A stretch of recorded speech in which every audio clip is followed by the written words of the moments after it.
que je vous dise? Eh ben, je dirais que les garçons sont supérieurs aux filles. Oui, là c'est moi en train de me coiffer le matin pour être présentable au collège. Déjà, c'est les garçons qui décident quelle fille est belle ou moche. C'est la vie, faut s'y faire et essayer de faire sa place.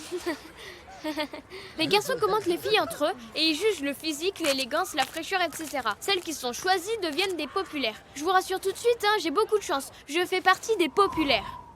Les garçons, ils décident entre eux ceux qui vont être les plus populaires. Une fois qu'ils sont choisis, ils deviennent des sortes de chefs et les filles se mettent à les aimer. Ils sont grands et matures. Ça veut dire adultes pour leur âge. Ouais, salut, ça va? Et il y en a aucun de petit, j'avoue. C'est pas injuste. C'est comme ça, c'est la vie. Les garçons, ils sont plus forts, donc c'est eux qui commandent. Bouge! Bouge ou je te détruis la gueule, là! Bon, j'avoue, je suis plus forte que mon frère, qui est pourtant un garçon.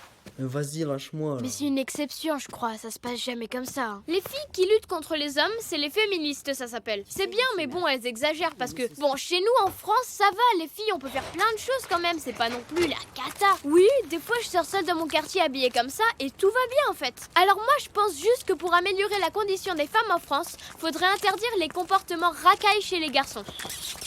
Wesh pute! Me dites pas que ça vous surprend qu'un garçon parle comme ça. C'est ça, les comportements racailles. Mais je m'en balèque, Ça veut dire pas les couilles. Mon père, il a une cousine homosexuelle. Je l'adore. Mais elle essaie toujours de me parler de féminisme dès que j'ai une jupe. Elle me fait toujours des remarques comme si c'était un problème et tout, je sais pas. La jupe, c'est une soumission aux hommes. Tu peux pas grimper aux arbres avec une jupe, par exemple. Alors qu'avec un pantalon, tu peux. Vaut mieux mettre un pantalon, tu vois. Mais si tu peux grimper aux arbres, tu relèves ta jupe, c'est tout. Après, ici en France, ça va pour les femmes. Il y a d'autres endroits sur Terre pires pour elles, franchement, comme dans les Arabies ou je sais pas. Là, un homme peut épouser genre 10 femmes en même temps. J'avais vu un reportage où on voyait le mari en Ferrari devant, avec 10 4x4 derrière où il y avait toutes ces femmes. En France, il reste quand même des inégalités hommes-femmes, j'avoue. Par exemple, il n'y a jamais eu de femmes présidentes et pas d'hommes de ménage. Je vous laisse faire mon bureau, mais ne mélangez pas mes dossiers. Bien, madame la présidente. Ensuite, je suis tout à fait d'accord pour qu'un homme puisse épouser plein de femmes, ça me dérange pas. Pardon si ça choque, mais j'ai le droit de penser ce que je veux. Je serais tout à fait d'accord pour être l'une des nombreuses épouses de Ryan Gosling. C'est un acteur. Il est tellement beau qu'il faudrait le partager. Par contre, en échange, il faudrait l'égalité. Qu'une fille puisse épouser plein de garçons. Alors là, c'est moi avec mes maris. Black M,